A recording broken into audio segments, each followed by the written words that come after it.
Estamos en comunicación precisamente con Enrique Medina, especialista en energía. Enrique, buenas tardes. Te saludan Belén Martínez y Nahuel Crescenzo. ¿Cómo estás? Muy bien. Enrique Mujica. Ah, lo rebautizamos, Enrique. Bueno, pedimos perdón, ahora volvemos a decir bien. Mujica Medina, suena bien, suena lindo. Acá teníamos Medina, por eso. Perfecto. Bueno, perdón. Enrique, contanos entonces, ¿qué va a llegar en la factura a partir del mes que viene? Mucha plata va a llegar. Ajá. No te puedo creer. Muchas deudas. Sí, mirá, es un tema... En realidad va a haber una quita muy fuerte y donde va a estar focalizado va a ser en el tema de la energía eléctrica, porque en el caso de la energía eléctrica, por ejemplo, el megawatt por hora, CAMESA paga 90.000 pesos. Y en el caso de los ingresos bajos, que se catalogan como N2, y los ingresos medios N3, van a pagar. La idea que tiene por ahí la Secretaría de Energía es aumentar en un 200, un 300% ese valor. Hoy pagan alrededor de 3.000 a 4.000 pesos ese mega que CAMESA paga. El resto es subsidio. Entonces esto les va a terminar llevando a una factura alrededor de un 40% más arriba de lo que se paga. Entre un 30 y un 40% más de lo que se paga por esa quita en la generación. Lo que hay que decir, lo que va a empezar a haber ahora es una quita de subsidios en el costo de la generación eléctrica, principalmente. Entonces, ese costo, si bien no van a pagar la totalidad, sí van a tener un fuerte aumento y ese fuerte aumento va a tener este costo. Y esa es la incidencia que va a tener en la boleta final. Así que se viene otra cuestión muy fuerte. Habrá que ver cómo lo va a graduar el gobierno este aumento, si es así o no es así. Todavía no hay algo exacto, principalmente de los valores, porque también va a haber dejar de tener el precio subsidiado del precio del gas al sistema de ingreso, él llama PIS, punto de ingreso al sistema. Entonces, tanto los ingresos medios como los ingresos bajos van a perder subsidios y se les va a incrementar también la tarifa de gas. El tema es en cuánto es el valor que va a aplicar el gobierno. En el caso del gas, ¿cuál es el precio del gas que va a determinar? Y en el caso de la electricidad, ¿cuál es el porcentaje de subsidio que va a dejar de aplicar para después ver en cuánto va a repercutir el precio final de ese costo de la generación eléctrica en tu factura? Hay dos temas, chicos, que hay que por ahí entender. Uno es la generación eléctrica y dos es la distribución, los componentes más fuertes que hay por ahí en una factura de electricidad. Bueno, en este caso lo que se va a dejar de subsidiar es la generación eléctrica, que el gobierno tiene dos o tres temas. La idea es, el gobierno es ahorrarse unos 400 millones de dólares con esto, aproximadamente, y en el marco de que se comprometió ante el Fondo Monetario Internacional hacer un ahorro de unos 2.700 millones de dólares en subsidios. Entonces, lo que uno empieza a ver, que también le va a jugar al gobierno, son dos o tres temas que cómo calibra este aumento. Porque por un lado tenés el N2 y el N3, que son los ingresos bajos, y los ingresos medios, los segmentos, es el 65% de los hogares del país.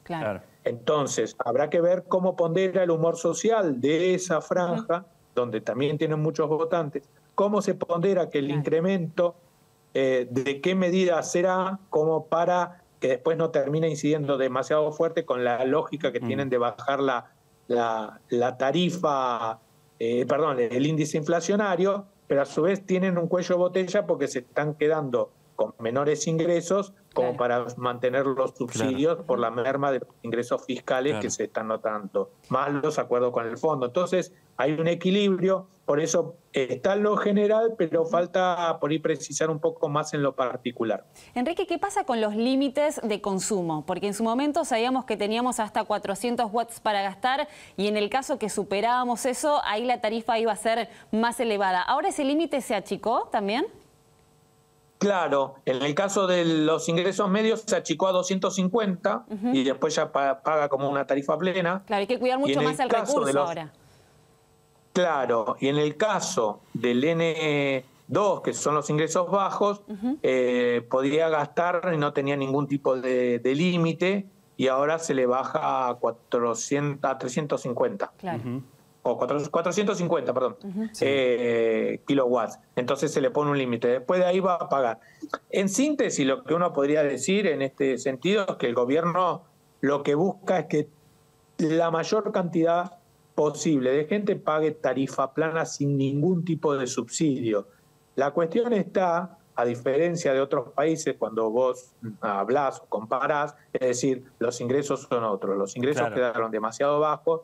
Y hoy la incidencia que tiene tarifas es demasiado alto en la economía familiar, en el ingreso familiar. Esto es lo que está sucediendo muy fuertemente. Entonces, ahí por eso estas tarifas que terminan siendo muy fuertes para los bolsillos, con una gran incidencia, que a su vez terminan quitando recursos o dinero para otro tipo de gastos que se ven la merma en otras actividades comerciales. Enrique, ¿esto también va a impactar en, por ejemplo, los comercios? Porque si hay un aumento en este tipo de servicios para los comercios, esto después se traslada a la inflación. Sí, el problema de los comercios es que por un lado tenés como una pinza que te provoca la crisis perfecta, porque vos por un lado tenés crecimiento, no sé, yo ayer hablaba con una fábrica artesanal de repostería y pasó la electricidad, que no es lo principal, sino que ellos tienen como gas, pasó de pagar 40.000 pesos a pagar una factura de 220.000, 230.000 pesos. Entonces, y así, y aquellas otras que son más con un mayor consumo eléctrico, terminan teniendo ingresos, costos muy altos. A ver, la electricidad terminó siendo en algunos comercios más que el alquiler, cuando lo normal siempre fue que era un costo variable pero menor, y hoy termina siendo mayor. Este problema que tiene el comerciante es lo que le está pasando a la gente en general, a las economías familiares, a la familia, que la suba de los insumos, de los costos de los servicios públicos, la suba del transporte público principalmente, la suba de la internet y la telefonía, lo cual hace que cuando vos sumás, después te está quedando menos para ir a ese comercio a comprar o un pullover, o una camisa, o ir a comerte una pizza después de ir al cine. Por ejemplo, un dato que es elocuente de la economía en general fue que en el mes de mayo los cines perdieron 3 millones de espectadores. 3 millones. Fueron 3 millones. Si vos lo comparás con el mayo del 2023, hay 3 millones. Fueron 2.100.000 personas y en mayo del 2023 fueron casi 5 millones. Claro, es muy difícil. Entonces ahí te das cuenta que es menos entrada al cine, aunque es una generalidad que ya el mundo, la gente deja de ir bastante a los cines, pero no con esta magnitud que refleja esta caída o este enflaquecer de los bolsillos de la gente en general. Y eso implica que, oye, una pizza menos, una salida menos, pre o post de ir al cine, ¿no? Enrique, y como usuarios y consumidores, por supuesto, de energía eléctrica y gas, ¿tenemos alguna posibilidad de ahorrar de alguna manera, de empezar a pensar qué es lo que consumimos, qué dejamos tal vez prendido o conectado y no nos damos cuenta? ¿Qué tips podemos utilizar en casa para al menos achicar ese presupuesto en estas dos facturas? Mira, yo lo que sí digo es, la magnitud de los aumentos borra cualquier tipo de ahorro. Eso no quiere decir de que uno no ahorre o que no consuma. Es decir, a ver, si yo digo, apago 2 bombitas del patio y no la dejo prendida toda la noche, y apago otra luz de acá o otra luz de allá. Ahora, por ejemplo, hay muchos que no aumento, planchan. Ahora, por ejemplo, dicen, yo no plancho, consume mucho la plancha. No plancho hace rato. Claro, pero para dar un ejemplo también. Bueno, eso ¿no, también es una tendencia cultural, chicos. Claro. Realmente la plancha... No es mi amiga la plancha. Eso, no. Podríamos aplicar un poco al tema de la electricidad y del costo, pero me parece que hay muchos que tomaron esto como una práctica habitual y un modo de vida. Un uso y una costumbre, diríamos. Sí. Bueno, el tema es así. Yo lo que digo es, si a vos te aumentó un 300 o un 400% la luz, una tarifa, no sé, en el caso del gas, que pagabas 3.300 un ingreso medio en marzo y después pasaste a pagar 16.000 pesos en abril, junio, esto te quiere decir que si vos ahorraste un 10% en consumo, el aumento fue de una magnitud tal que ese consumo, esa merma no se vio. Claro. Entonces, hasta que no se estabilice ese precio de la energía, vos dirás, bueno, si mi costo mensual va a ser 18.000 pesos, decís, bueno, un mes ahorré y en vez de pagar 18 pagué 16, bueno, ahorraste un 10%, un poco más de un 10%. Pero ahora el incremento tarifario es de una manera que tiene 2 vías. Uno es reconocimientos de precios y el otro es quita de subsidio. Claro. Entonces es de una magnitud que vos que ahorres 5% más de consumo, se borra con los incrementos extras. Claro. Bien, bueno, ahorrar de otro lado, entonces no es imposible lograr con perdón energía. que les haga, porque hay todo, yo lo escucho esto, que no, ¿cómo ahorrar menos la luz? ¿Cómo? Y después a mí que me llama gente amiga o estoy en una reunión o en algún lugar y dice, che, vos que hablas de energía y escribís de energía, ¿por qué me pasa esto? Y bueno, pasa esto. Claro. Igual no está mal que ahorremos. Sí, con responsabilidad, utilizar recursos hagamos un consumo responsable. Lógico.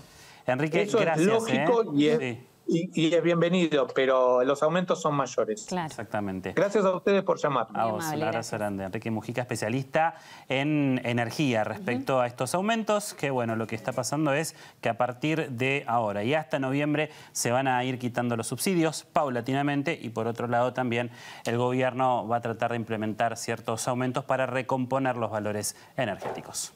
Si te gustó nuestro contenido, suscríbete al canal y activa la campanita. Y si querés ver toda nuestra programación en vivo, entra a www.unifetv.com. Sumate Unife. Sumate un buen día.